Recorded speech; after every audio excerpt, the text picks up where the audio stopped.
Good morning.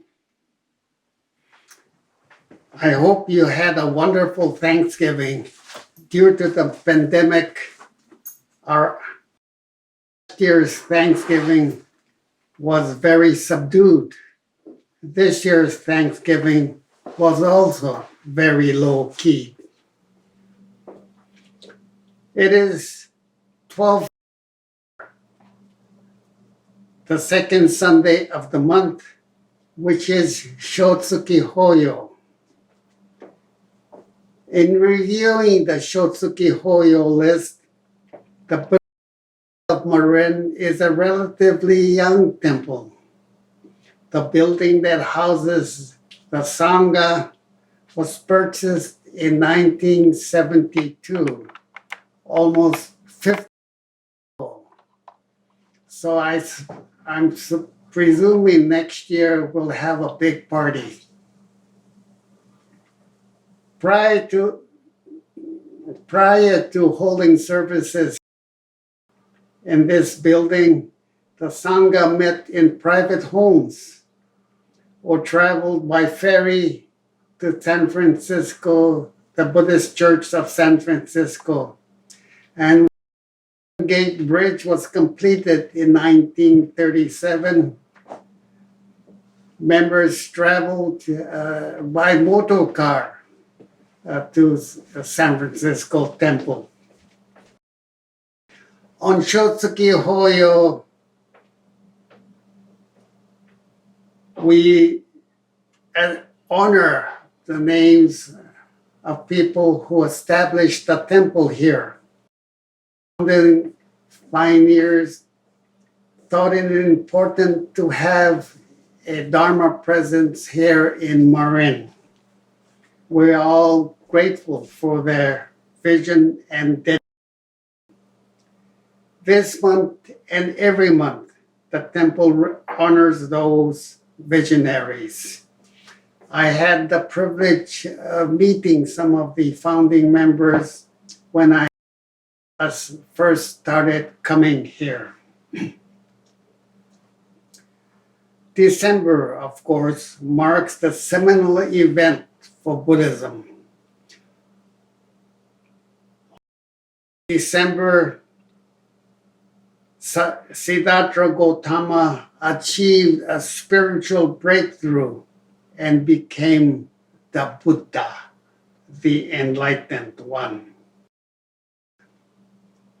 What we refer to as Bodhi Day is Jodo-e.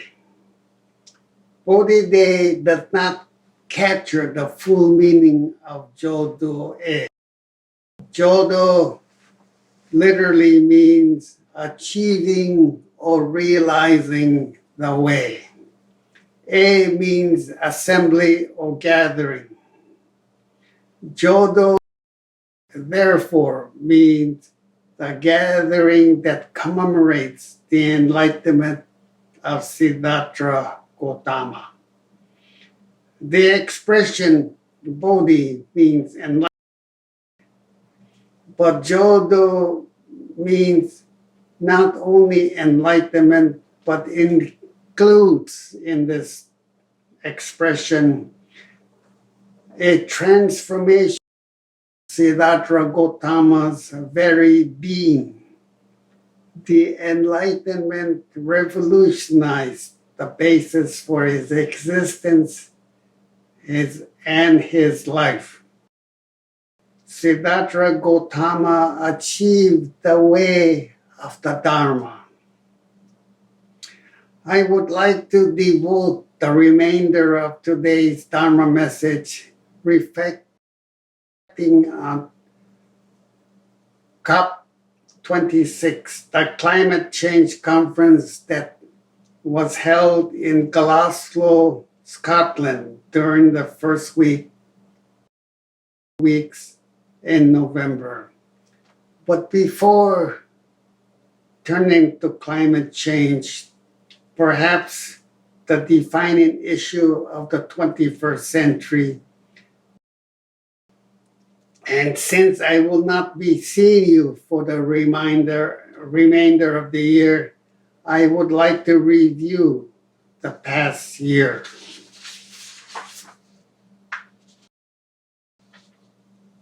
(2001) has been quite a year. In some ways, 21. 2001 21. was more memorable than most. For me, the following events stood out. On 6 January, the day of the Congress, U.S. Congress met to certify the results of the November 2020 election. The proceedings were corrupted. Depending on your political persuasion, the interruption was an invasion or a peaceful protest. Almost we are still dealing with the fallout of that event. COVID-19 and the ensuing lockdown dominated 2001. It was a frustrating year. Restaurants and other indoor events were banned. Just when we thought that the pandemic was easing, the Delta virus swept the country and the world. The lockdown was reimposed and indoor events canceled. The pandemic has placed, I'm sure, the of Marin Sangha under extraordinary stress. Everyone in America felt its effects. The has barred the Sangha from gathering to pay homage to the Buddha and the Dharma, and it has put stress on strengthening the mutual bonds of the Sangha. I have not seen you for the past 18 months. I hope the community is still intact. Devotion to the Dharma is still strong. The big story from California was the persistent drought and the wildfires. Although the late October deluge, the cyclone bomb, helped to mitigate the lack of water and dampen the wildfires, we are still in a drought. In mid-October, the news was abuzz when surgeons at New York successfully implanted a pig's kidney into a human patient. Xenotransplantation, the process of tissues or transplanting organs between different species, is not new.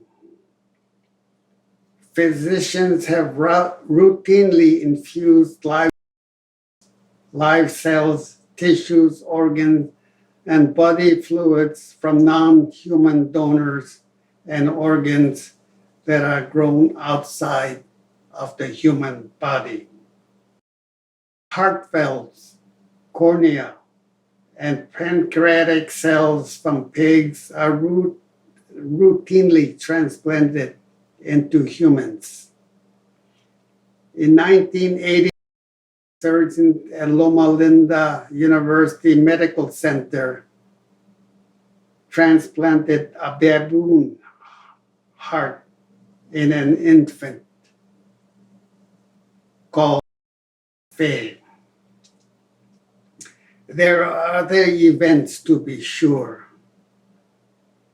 but these four events stood out for me. Returning to climate change, the first 2 weeks of November, world leaders and activists gathered in Glasgow for the UN Climate Change Conference, COP26.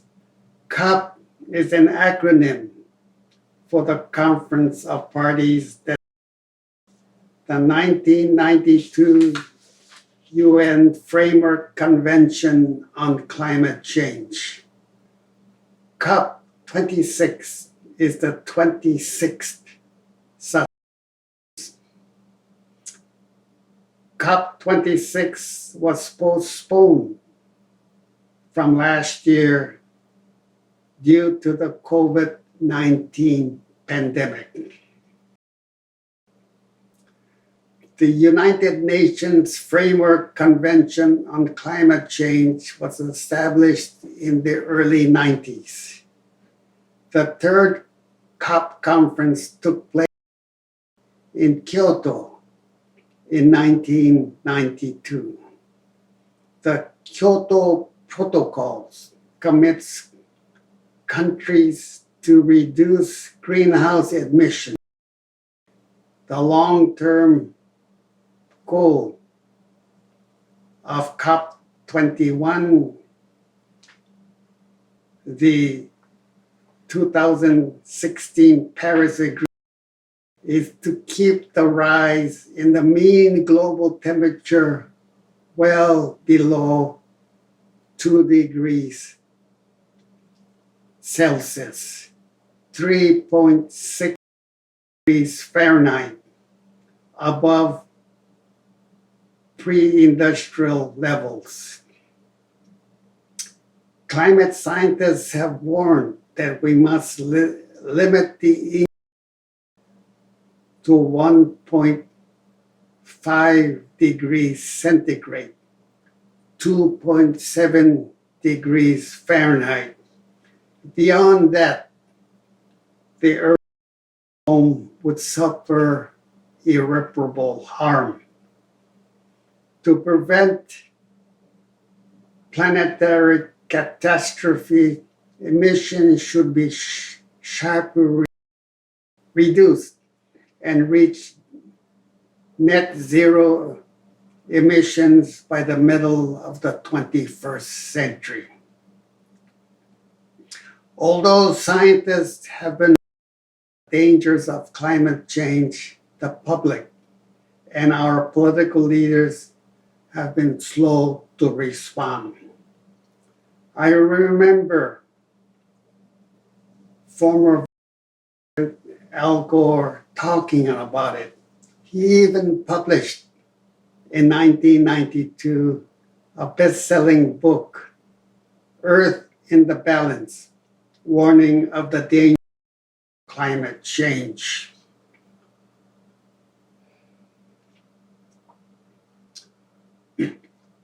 George W. Bush, in 2001, President repudiated the Kyoto Protocol in 2001 that the Clinton-Gore administration signed.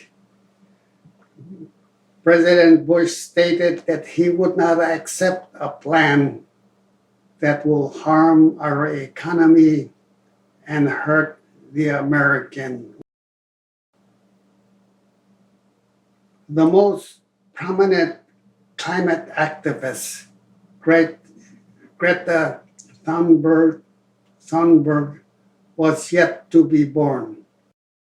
Born on 3 January 2003. She will be 19, still a teenager, in a few weeks. On Saturday, 13 November, COP26 published a set of goals. The New York reported that diplomats from almost 200 countries struck a major agreement aiming at intensifying global efforts to fight climate change. They agreed to gather next year with stronger plans to curb emissions and urge wealthy nations to double funding to aid poor nations. Whether COP26 succeeds or not is succeeds or not debatable. There is no mechanism for enforcing these agreements. We and the planet will have to trust states will honor their commitments. There are many distractors to COP26, mostly among activists. Among them is Greta Thunberg, who were sharply critical.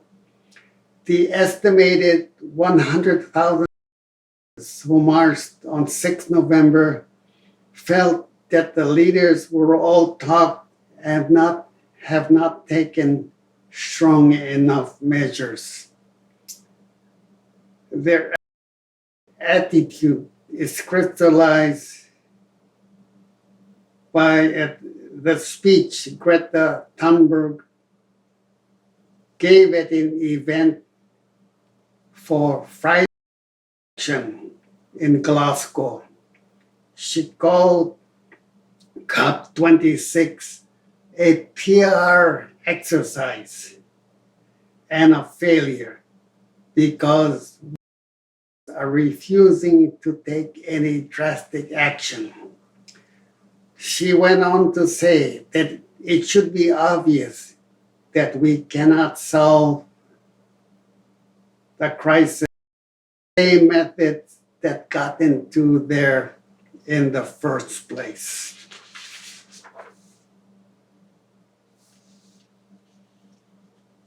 These are criticisms. There are other criticisms to be sure, but I want to comment on Ms. Thunberg's 2 points. First, ignore the fears and anxieties of the youth. At age 16, Greta Thunberg and staged a lonely protest in August 2018 outside the Swedish parliament. Every day for 3 she crystallized the fears of the young who are concerned about the world they will inherit. She also galvanized the youth and articulated their fears. NPR, citing a forthcoming nearly 60% of young people report that they feel either very or extremely worried about climate change. And more than half said climate change made them feel afraid, worried, sad, angry, powerless, helpless, and or guilty. 20 years ago, I remember my daughter returning for the weekend from college. Our generation will be affected by the effects of climate change. One reason for this is the world is running out of time. Glasgow climate change reaffirmed keeping 1.5 or 2.7 degrees Fahrenheit rise in the climate temperature, temperature agreed to at the Paris Agreement. But the global temperature has risen to 1.1 Celsius. Young climate change activists demand that nations commit to phasing out carbon emissions, the burning of fossil fuels such as oil and coal, and the burning of fossil fuels, oil and coal. India objected to this terminology and insisted instead of phase down rather than out, thus weakening the final text. Elders often dismiss for their idealism and their aspirations.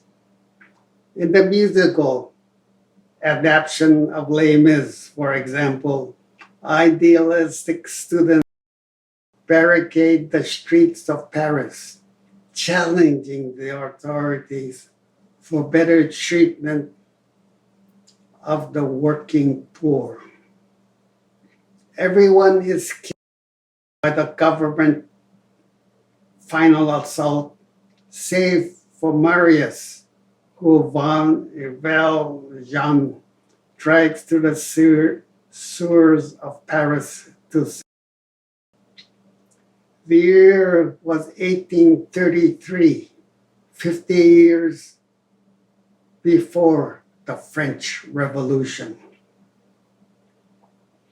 The French authorities ignored the aspirations of the young.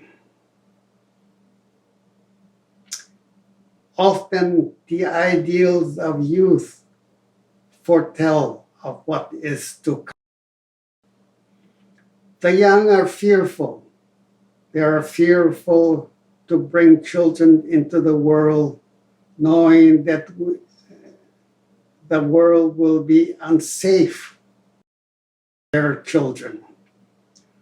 I am reminded of Tin Sagu no Hana, a popular Okinawan Oryu children's song. Tin Sagu no Hana affectionately reminds children of their indebtedness to their parents, while reminding parents to cherish the future of their children. The third Sangha reads, a ship at night gets its bearings from the North Star. My parents who gave me life find their bearings from me. That this stanza reminds us that perhaps we should listen to the voices of our children and grandchildren and find from them. Regarding Ms. Thunberg's second point, it should be obvious that we cannot solve the crisis same methods that got us into it in the first place. I'm not exactly sure what Ms. Thunberg is referring to, but India's objection to the complete phasing out of fossil fuels and its insistence of the phase down led to a delay of COP26 announcement in the final declaration. I am presuming that India is thinking of its economy. Elders want a gradual phase out of fossil fuels, but for the young, time is running out. The need is urgent, and world leaders act now. Marshall McLuhan, the Canadian media expert, observed, medium is the massage. When faced with a totally new situation, we tend to always attach to the objects, to the flavor of the most recent past. We look through the present through a rear mirror. We march backward into the future. This passage and the graphics offer an important critique in our thinking. In a two-page spread in the book,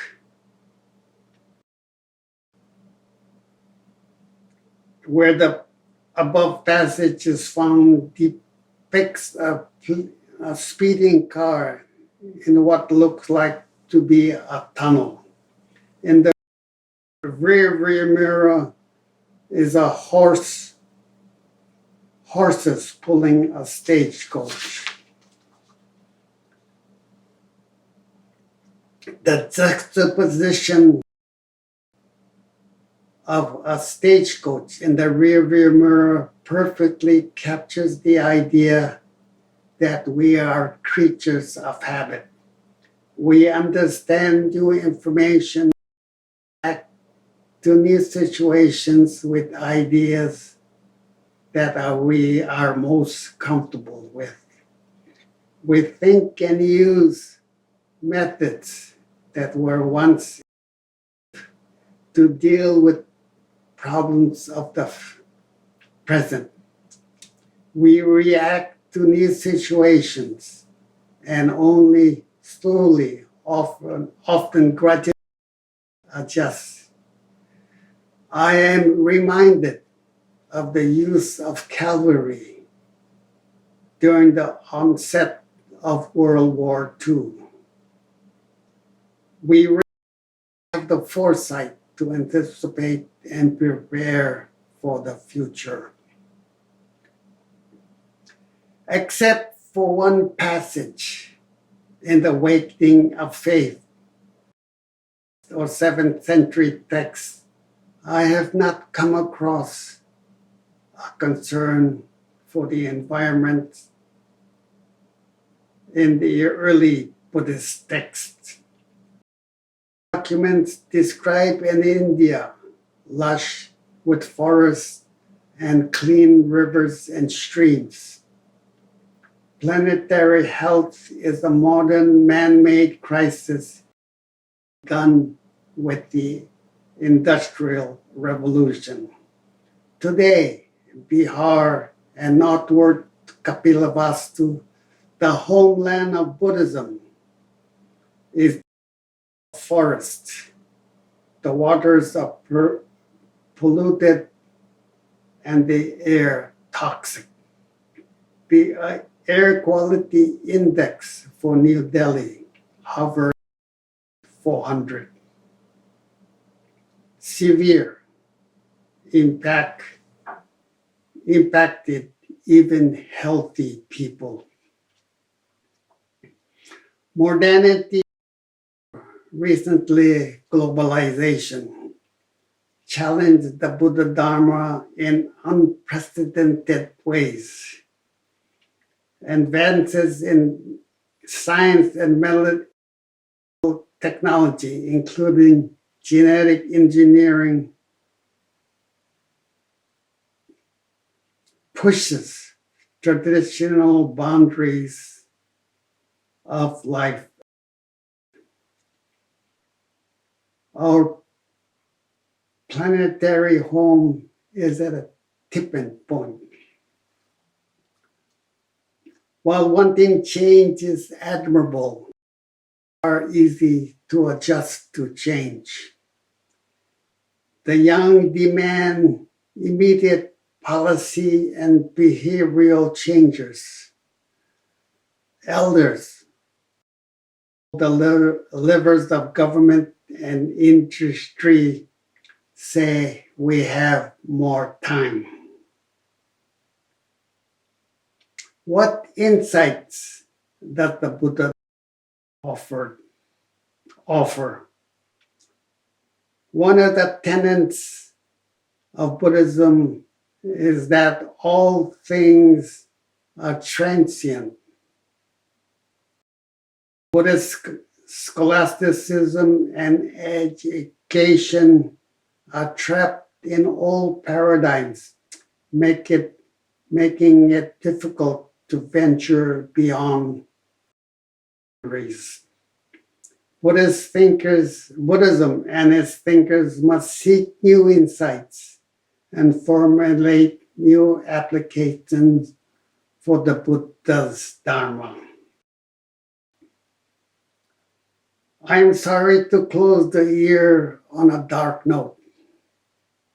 Climate change is one crisis we can address by our individual life choices.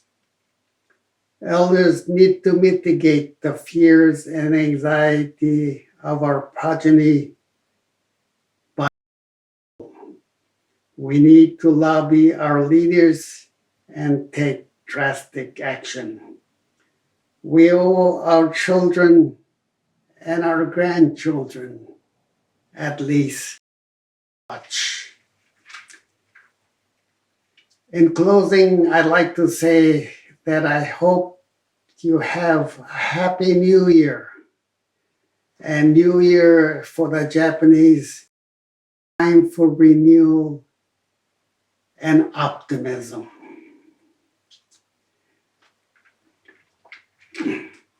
And hopefully the Dharma will lead us a brave new world. Namo Amida Butsu. Namo Amida Butsu.